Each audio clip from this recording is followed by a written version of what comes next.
नमस्कार, मैं हूं श्रद्धा। आप देख रहे न्यूज 18 मध्य प्रदेश छत्तीसगढ़। आदिवासियों को लेकर बीजेपी और कांग्रेस दोनों ही पार्टियां आर पार के मूड में हैं। तभी तो कैलाश विजयवर्गीय ने सीधे सीधे सीएम को ही चेतावनी दे डाली।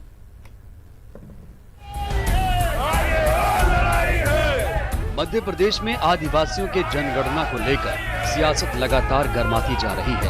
उज्जैन पहुंचे बीजेपी के राष्ट्रीय महासचिव कैलाश विजयवर्गीय ने तल्ख लहजे में सीएम को चेतावनी देते हुए कहा, जनगणना अधिकारियों को रोका तो एक दिन भी नहीं रह पाएंगे सीएम। कमलनाथ जी, मैं आपको चेतावनी देना चाहता हूं, हमारे आदिवासी भाई हिंदू लिखाएंगे, आप अधिकारियों पर कार्रवाई करके तो देखो, आप मुख्यमंत्री नहीं रह पाएंगे, मैं दावे से कह रहा हूं।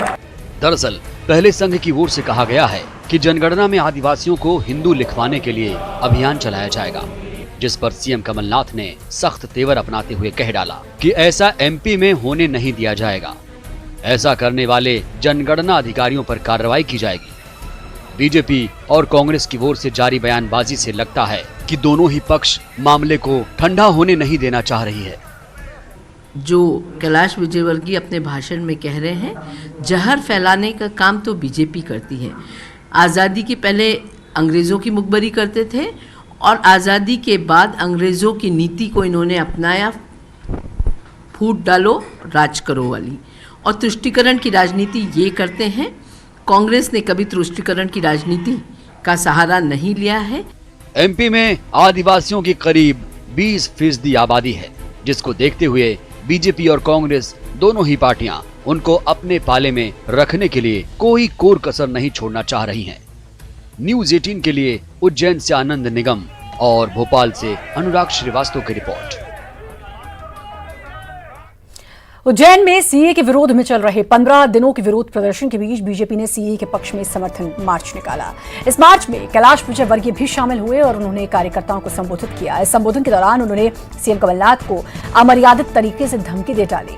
विजयवर्गीय का कहना है कि आज मध्य प्रदेश में चुनाव हो जाए तो कमलनाथ जी आपको भगाने के लिए जगह भी नहीं मिलेगी, आपको भागने के लिए जगह भी नहीं मिलेगी, और आपने अगर अफसरों पर आदिवासियों के हिंदू लिखवाने पर कार्रवाई की तो एक दिन भी मुख्यमंत्री नहीं रह पाएंगे।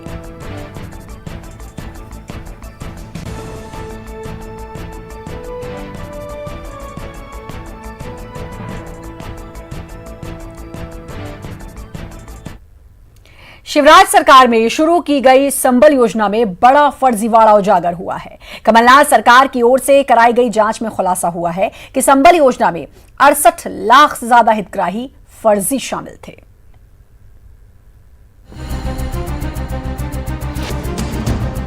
मध्य प्रदेश विधानसभा चुनाव से पहले शिवराज सरकार द्वारा शुरू की गई संबल योजना में बड़ा फर्जीवाड़ा उजागर हुआ है। कमलनाथ सरकार की ओर से कराई गई जांच में पता चला कि जिन श्रमिकों को संबल योजना का फायदा दिया गया उनमें 68 लाख से ज्यादा फर्जी हैं। जांच के ये आंकड़े जनवरी 2020 तक के हैं। सरकार अब फर्जी तरीके से योजना का लाभ लेने वालों से वसूली की भी तैयारी कर रही है। संबल योजना में 60 लाख हितग्राही फर्जी पाए गए और सरकार निश्चित रूप से उनसे वसूली करेगी, क्योंकि बहुत बड़े पैमाने पर फर्जीवाड़ा शिवराज जी की सरकार के अंदर हुआ है और उस फर्जीवाड़े का उजागर भी हुआ है वो, और डाटास भी सामने आए कि लगभग 60 लाख लोगों ने उसका नाजायज फायदा उठाया। शिवराज सरकार ने बनाई योजना, बीपीएल परिवारों के लिए योजना, असंगठित श्रमिकों के लिए योजना। कमलनाथ सरकार ने संबल योजना की जांच का लिया फैसला। 1 जुलाई 2019 को दिए जांच के आदेश।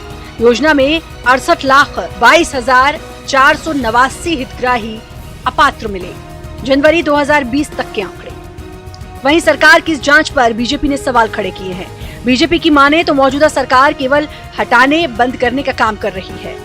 कि मध्य प्रदेश की कांग्रेस सरकार हटाने, दूर करने, बंद करने की काम योजनाओं को लेकर ही तो करती रही है 1.25 साल में, अपनी योजना कोई चलाना नहीं। दरअसल विधानसभा चुनाव के बाद सत्ता में आई कमलनाथ सरकार ने तत्कालीन शिवराज सरकार की योजनाओं की जांच का फैसला लिया था। संबल योजना विधानसभा चुनाव से पहले शिवराज सरकार ने शुरू की थी, लेकिन देखते देखते ये योजना सियासी फायदे का औजार बन गई। सूबे में निजाम बदला तो अब इस योजना की हकीकत भी सामने आ रही है। शरद श्रीवास्तव, न्यूज 18 भोपाल। मध्य प्रदेश में स्वच्छ भारत योजना के तहत 540 करोड़ रुपए का घोटाला सामने आ रहा है। जांच में खुलासा हुआ है कि इस लागत से बनाए जाने वाले 4.5 लाख से भी अधिक शौचालय सिर्फ कागजों तक ही सीमित हैं। इनका जमीन पर अभी तक निर्माण नहीं हुआ। वहीं इस मामले में पूर्व पीसीसी चीफ अरुण यादव ने सीएम कमलनाथ को ट्वीट कर बड़े घोटाले का अंदेशा जताया है। साथ ही 2012 से 18 के बीच गायब हुए शौचालय के मामले में जांच की मांग की।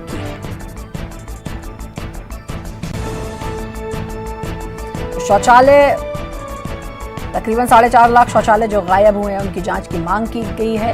और आपको बता दें कि पूर्व पीसीसी चीफ अरुण यादव ने मुख्यमंत्री कमलनाथ से ट्वीट कर इस पूरे मामले की जांच की बात कही और साथ ही बड़े घोटाले का अंदेशा भी जताया है।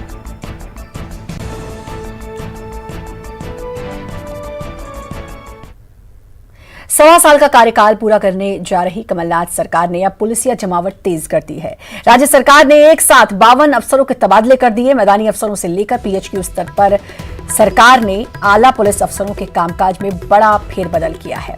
पुलिस विभाग में आज जारी तबादला आदेश में सरकार ने 5 एडीजी, 3 आईजी, 7 डीआईजी से लेकर 16 जिलों के कप्तानों को इधर से उधर कर दिया।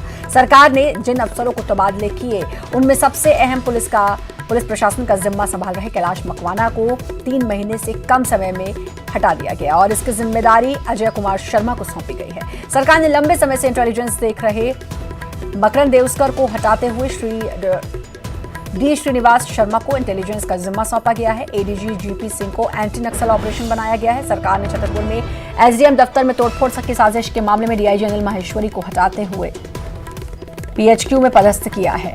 साथ ही धार मॉब लिंचिंग के मामले में डीआईजी संजय तिवारी को हटाया गया है। तिवारी को पीएचक्यू में अटैच किया गया। वहीं ज्योतिरादित्य सिंधिया के गढ़वाले श्योपुर गुना एसपी को भी हटाया गया। लंबे समय से खाली अशोकनगर एसपी के लिए रघुवंश भथौरिया को जिला कप्तान बनाया गया है। सरकार ने होशंगाबाद, बैतूल, हरदा, छिंदवाड़ा के लिए एसपी को भी बदला है।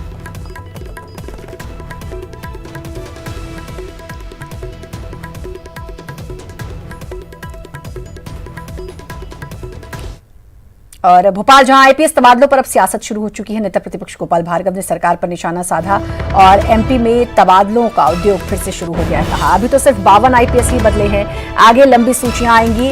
पैसा और लॉ और ऑर्डर ले जा सरकार में, पैसा ला और ऑर्डर ले जा सरकार में अब यही हो रहा है और असली लॉ एंड ऑर्डर का मतलब यही रह गया है। ये कहा है गोपाल भार्गव ने। कांग्रेस सरकार को कोई काम नहीं, सभी मानसिक रूप से प्रताड़ित हैं।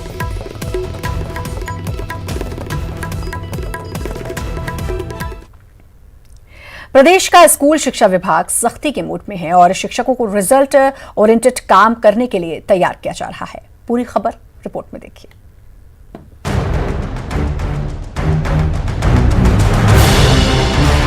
प्रदेश में शिक्षकों पर अब स्कूल शिक्षा विभाग सख्ती के मूड में है। प्राइमरी मिडिल स्कूल के शिक्षकों को नया टारगेट दिया गया है। 80% से ज्यादा नंबर लाने वाले स्टूडेंट्स की संख्या बतानी होगी और 80% से कम परीक्षा परिणाम आने पर 3 वजह बतानी होगी। स्कूल शिक्षा विभाग शिक्षकों से फॉर्म भरवा रहा है।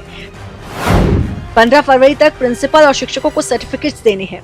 विभाग की इस कवायद पर मंत्री प्रभुराम चौधरी ने न्यूज 18 से बातचीत में कहा कि शिक्षकों को टॉर्चर नहीं किया जा रहा है, बल्कि सरकार का प्रयास है कि रिजल्ट सुधारा जाए। टॉर्चर की बात नहीं है, ये हम लोगों की जिम्मेदारी है, चाहे अधिकारी हों, चाहे मंत्री हों और चाहे दूसरे शिक्षक हों, कि जो हमारे बच्चे हैं उनको हम बेहतर शिक्षा दे सकें और उनके रिजल्ट अगर पहले कमजोर आए हो तो उनको ठीक कर सकें, जिससे बच्चों का भविष्य उज्ज्वल हो। वहीं शिक्षकों से टारगेट फॉर्म भरवाने के मामले में अब राजनीति भी शुरू हो गई है। बीजेपी विधायक और पूर्व मंत्री विश्वास सारंग ने सीधे इसे सरकार की नाकामी बताया है। और कांग्रेस की सरकार को लगता है कि यदि रिजल्ट खराब आएगा तो उसकी सरकार की इज्जत कम होगी। इस तरह की कवायद हो रही है। सही मायने में स्कूली शिक्षा हो या उच्च शिक्षा हो, कांग्रेस की सरकार का उस और ध्यान नहीं है। केवल और केवल भ्रष्टाचार कर, केवल और केवल बड़े लोगों की जेब भरने के लिए ये सरकार की कवायद चल रही है। बहरहाल स्कूल शिक्षा विभाग की इस कवायद का कितना असर होता है, ये तो परीक्षा परिणाम से ही पता चल पाएगा। रंजना दुबे, न्यूज 18 भोपाल। मंत्री मौजूद थे और बच्चे परोजगारी कर रहे थे। जी हां, ये नजारा दिखा टिंडौरी में। हैरानी तब और हुई जब सवाल पर मंत्री और प्राचार्य से जायज बताने लगे। मामला एकलव्य आदिवासी विद्यालय के वार्षिकोत्सव का है। यहां मंत्री ओमकार मरकाम ने सड़क निर्माण, कंप्यूटर क्लास, खेल मैदान जैसी अनेक सुविधाओं के लिए 3 करोड़ 50 लाख रुपए देने की घोषणा की, लेकिन पूरे कार्यक्रम के दौरान चाय नाश्ता बांटते बच्चों पर ना तो उनकी नजर पड़ी और ना ही बाद में उनको ये बात गलत लगी। क्या कहा उन्होंने, सुनिए। ये विद्यालय का अपना फेयरवेल कार्यक्रम है, तो बच्चे सब पार्टिसिपेट करते हैं इसमें, इन कार्यक्रमों में, क्योंकि बच्चों का उत्साह वाला कार्यक्रम होता है। उसमें मेरा ऐसा मानना है कि बच्चों की कार्यक्रम में वो खुद अपना इस कार्यक्रम में सहभागी बने रहते हैं। आज उनका कार्यक्रम रहता है, वो काम खुद ही करते हैं। आज उनका ये रहता है कि आज जो जिस क्लास का जो मतलब होस्ट रहती है, जो क्लास, वो पूरा काम करती है, वो किसी दूसरे बच्चों को भी नहीं करने देते। वो पूरी स्टाफ की कोई नहीं, स्टाफ प्यून वाले दूसरे काम करते हैं, लेकिन उनका जो बच्चों वाला काम है। प्रदेश में आज कहीं हंगामा देखने को मिला तो कहीं हमला। इंदौर में युवक की मौत के बाद परिजनों ने जमकर हंगामा किया। नाराज परिजनों ने अस्पताल में जमकर तोड़फोड़ की। परिजनों ने डॉक्टर्स पर लापरवाही का आरोप लगाया। डॉक्टर्स पर गलत इंजेक्शन देने का आरोप है। आपको बता दें, मामूली चोट की वजह से युवक को इलाज के लिए अस्पताल में भर्ती कराया गया था। वहीं सीहोर के रिहायशी इंग्लिशपुरा क्षेत्र में पारिवारिक विवाद में मां बेटी पर घर में घुसकर हमला किया गया। आपको बता दें, इस मामले में कुछ दिन पहले ही घर में मालिक जीवन वर्मा की मौत हो गई थी, जिसके बाद संपत्ति को लेकर लगातार विवाद जारी है और इस क्रम में हमलावरों ने मां बेटी को घसीटा, जान से मारने की धमकी दी। वहीं भिंड में अटेर रोड टोल प्लाजा पर एक बारात लौट रही थी। बस पर ग्रामीणों की ओर से हमले का मामला सामने आया। करीब 50 संख्या में ग्रामीण इकट्ठा होकर बस ड्राइवर और सवारियों से जमकर मारपीट की। बस में ज्यादातर महिलाएं सवार थी। सूचना के लगभग 1 घंटे बाद पुलिस मौके पर पहुंची और मारपीट के आरोपियों के खिलाफ मामला दर्ज कर कुछ आरोपियों को हिरासत में लिया है।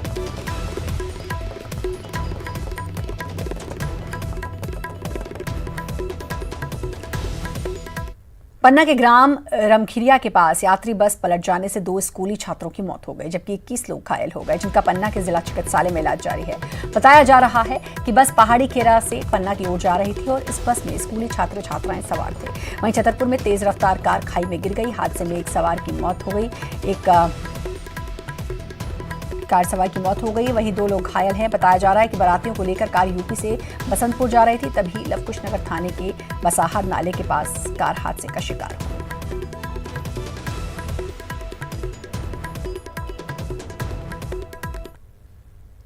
वक्त ब्रेक का, चौथा से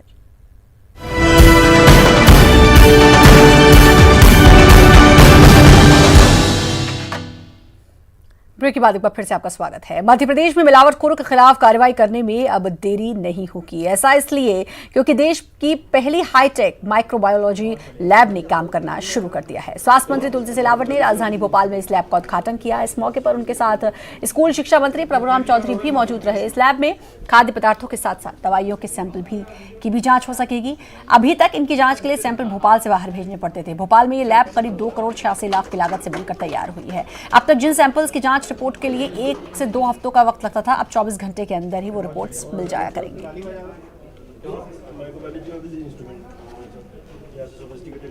किसी भी वायरस का, ये कोरोना हो या कोई भी हो, उसका प्रभाव जो देश का आधास्थल मध्य प्रदेश है, किसी बीमारियों से, चाहे मौसम की बीमारी, कोई भी वायरस हो, उससे दूर रहे। चाहे कोरोना हो, क्या स्वाइन फ्लू हो, और दूसरे जो हमारी मौसम की बीमारी होती हैं, मलेरिया होता है, डेंगू होता है, चिकनगुनिया होता है, इन सारी वायरसों से निपटने के लिए मध्य प्रदेश का स्वास्थ्य विभाग सजग है, सजग था और सजग रहेगा।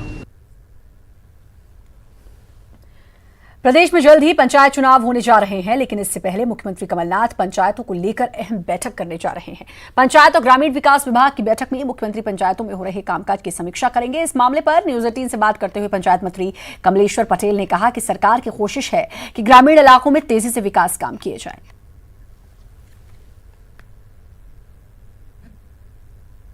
सीएम कमलनाथ आज पंचायत एवं ग्रामीण विकास विभाग की एक अहम बैठक करने जा रहे हैं। हमारे साथ मंत्री खुद कमलेश्वर पटेल जी मौजूद हैं। सर, आज महत्वपूर्ण बैठक होने जा रही है, क्या कुछ बिंदु इस बैठक के रहेंगे और किस बात पे चर्चा करेंगे? देखिए, माननीय मुख्यमंत्री जी लगातार समय समय पे समीक्षा करते रहते हैं सभी विभागों की।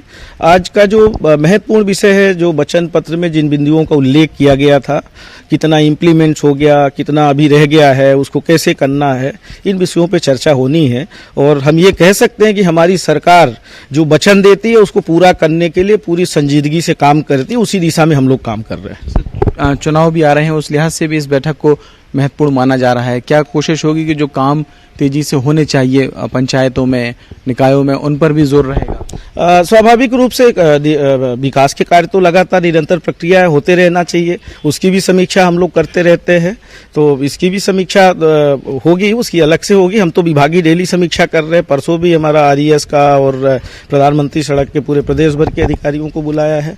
तो आगे क्या हमारी प्लानिंग होनी चाहिए, हमारी क्या आवश्यकता है, इन सब चीज़ों पे, और जो अधूरे काम हैं उनको समय सीमा में पूरा करें, इन सब चीज़ों पे हम समय समय पे समीक्षा करते रहते, दिशा निर्देश भी देते रहते हैं, और कहीं कोई कमी होती है तो कार्रवाई भी करते हैं। तो ये है कमलेश्वर। बड़ी खबर भोपाल से, जहां मंत्री जयवर्धन सिंह का बड़ा ऐलान है। 2007 से 16 तक के कर्मी होंगे नियमित, दैनिक वेतनभोगी और सफाई कर्मी नियमित होंगे।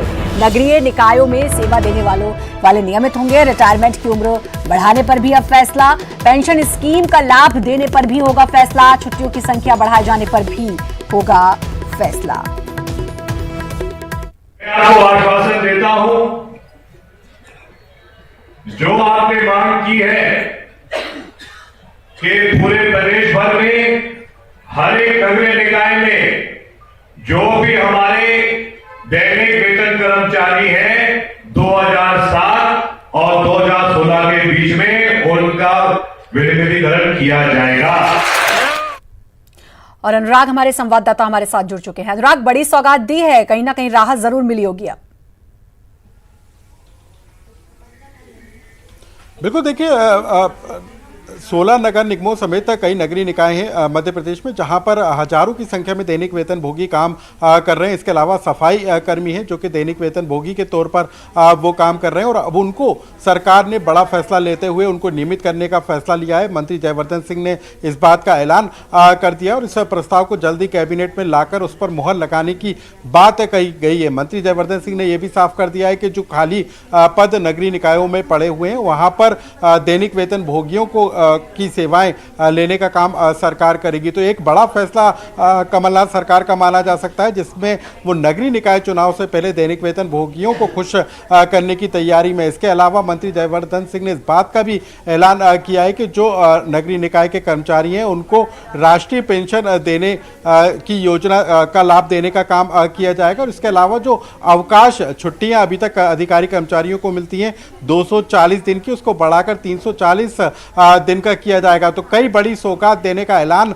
जो है नगरीय प्रशासन मंत्री जयवर्धन सिंह ने किया है, और उन्होंने ये भी कहा है कि इस पूरे मामले को लेकर नगरीय निकायों के जो प्रतिनिधि मंडल हैं, जो कर्मचारियों के संगठन हैं, उनके साथ चर्चा कर सरकार ये फैसला लेगी और जल्द से जल्द कैबिनेट में इन प्रस्तावों पर मुहर लगाई जाएगी। तो ये एक अच्छी खबर मानी जा सकती है उन दैनिक वेतन भोगी कर्मचारियों के लिए जो लंबे समय से अपने नियमितीकरण की आस लगाए बैठे थे, और अब जो है कमलनाथ सरकार ने इस बात का ऐलान कर दिया। बिल्कुल, नगरीय निकाय चुनाव के चलते ही अगर ये फैसला लिया गया है, लेकिन ये हम जरूर कह सकते हैं कि इनसे उन कर्मचारियों को वाकई में एक बड़ी सौगात मिली है और उन्होंने अब राहत की सांस जरूर ली होगी, क्योंकि लंबे समय से वो इस उम्मीद में बैठे थे और आज जो उनकी उम्मीद है उस पर सरकार खरी उतरी है। बिल्कुल, देखिए लंबे समय से इस बात की मांग कर्मचारियों की तरफ से की जा रही थी, और सबसे बड़ी बात है कि 2007 से लेकर 2016 तक के कर्मचारियों को नियमित करने का फैसला राज्य सरकार ने लिया है, और इसमें जो संख्या निकल कर आ रही है वो हजारों की संख्या है। और इसका न सिर्फ उनको फायदा मिलेगा, बल्कि जो दूसरे पद जो अभी तक नगरीय निकायों में खाली पद पड़े हुए हैं वहां पर उनकी भर्ती की जाएगी। इस बात का भरोसा मंत्री जयवर्धन सिंह की तरफ से दिया गया, और इसके अलावा कई और दूसरी सहूलियतें देने का भी ऐलान मंत्री जयवर्धन सिंह की तरफ से किया गया है। तो कुल मिलाकर सरकार की कोशिश है कि नगरीय निकाय चुनाव से पहले जो नगरीय निकायों में दैनिक वेतन भोगी हैं उनको खुश किया जाए, कर्मचारियों के जो रिटायरमेंट की उम्र है उसको भी बढ़ाकर कर्मचारियों को खुश करने की कोशिश में सरकार लगी हुई है। तो साफ तौर पर ये संकेत निकल कर आते हैं कि सरकार चाहती है कि नगरीय निकाय चुनाव से पहले जो तमाम अमला है, जो मैदानी स्तर का अमला है, उसको खुश किया जाए और इसी के लिए अब जो है सरकार कई नए बड़े फैसले लेने जा रही है। जी, बहुत बहुत शुक्रिया आपका अनुराग तमाम जानकारी देने के लिए। धार के बोरलाई में हुई मॉब लिंचिंग की घटना में पुलिस ने अब तक 13 आरोपियों को गिरफ्तार कर लिया है। आज पकड़े गए 12वें आरोपी का नाम सूरज है, जो ग्राम खंडलाई का रहने वाला है। एसपी आदित्य सिंह ने बताया कि पूरी घटना के पीछे जो मास्टरमाइंड है वो शायद गुजरात भाग गया है। पुलिस की टीम को तलाश में भेजा भी गया है। उसकी तलाश में उम्मीद है कि जल्द ही उसकी भी गिरफ्तारी पुलिस कर लेगी। आपको बता दें, इस पूरे मामले में मनावर टीआई सहित 7 पुलिसकर्मी अब तक निलंबित हो चुके हैं।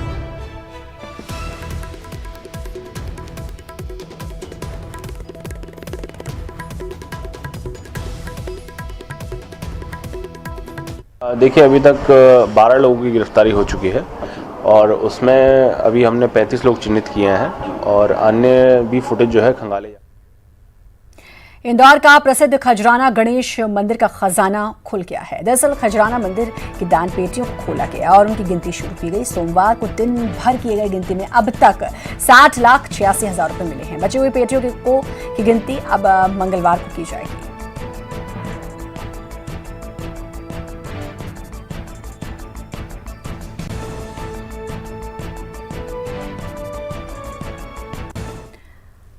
और इसी के साथ फिलहाल इस बुलेटिन में इतना ही, लेकिन बाकी खबरों के लिए लगातार बने रहिए न्यूज़ 18 मध्य प्रदेश छत्तीसगढ़ के साथ।